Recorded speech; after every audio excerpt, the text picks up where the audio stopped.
Sekarang kita mau bahas khusus di vlog kali ini mengenai konstruksi Norma. Nah, Norma geser sebelah sini nih ya. Awas, hati-hati ya.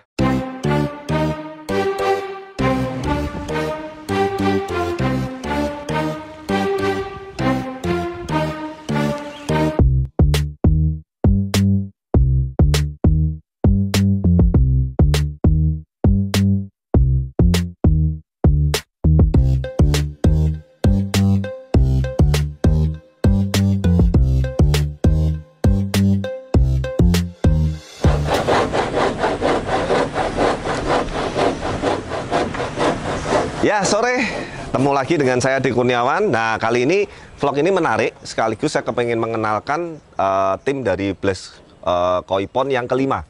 Nah, ini Mr. Anam nih, mungkin teman-teman sudah nggak asing ya. Nah, ya Mr. Anam.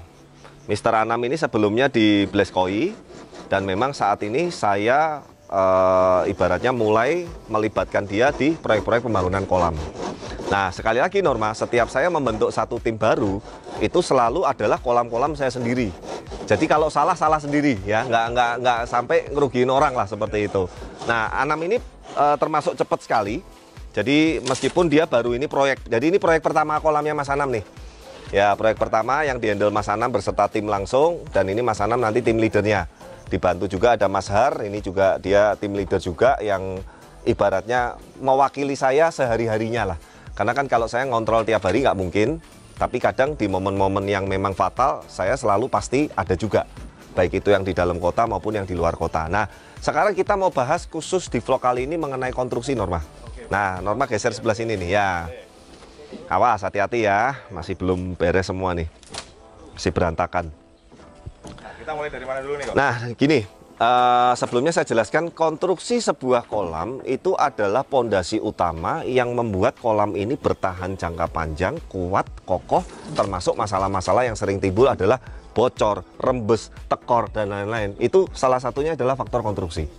Nah, makanya kenapa konstruksi ini saya buat nggak pernah mau main-main atau cari budget-budget yang murah, karena memang saya terus terang kepengen bikin sekali buat selamanya long term.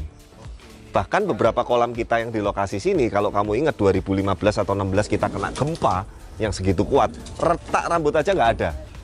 Nah, ingat kolam yang di depan kamar saya, itu bongkarnya, sampai tukang yang bongkar itu sampai geleng-geleng, Pak Ade, ya ampun Pak, 8 tahun yang lalu konstruksinya udah kayak gini kerasnya. Nah itu karena, ya saya waktu itu juga nggak kepikiran untuk dibongkar Norma sebetulnya. Tapi kan kemarin gara-gara pertimbangan memang sudah all style, sudah ketinggalan.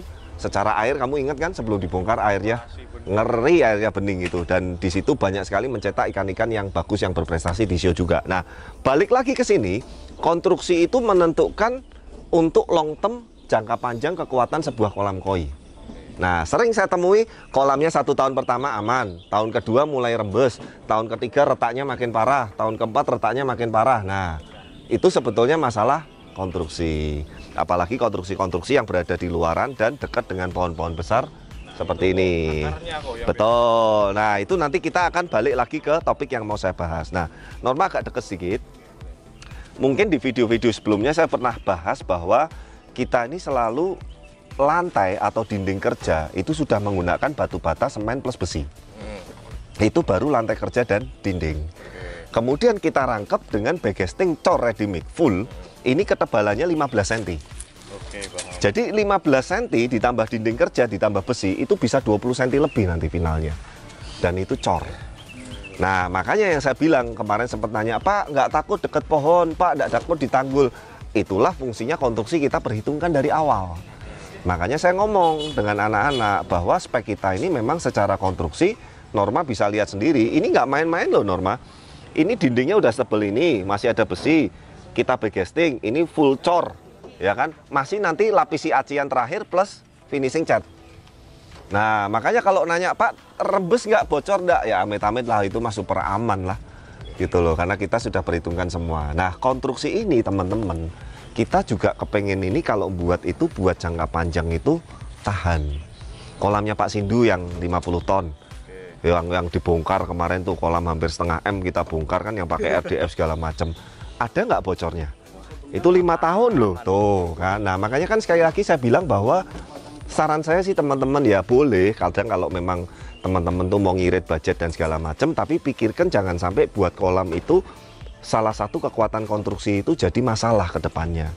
Contohnya kalau sampai airnya rembes, bocor, airnya turun, susut, chambernya tekor, chambernya asat, itu tuh kan waduh. Yang fatal juga. Dan saya jujur Norma, kalau setiap ada yang kontak saya, Pak kolam saya bocor, kolam saya rembes, Bles bisa benerin nggak, jawaban saya nyerah, angkat tangan.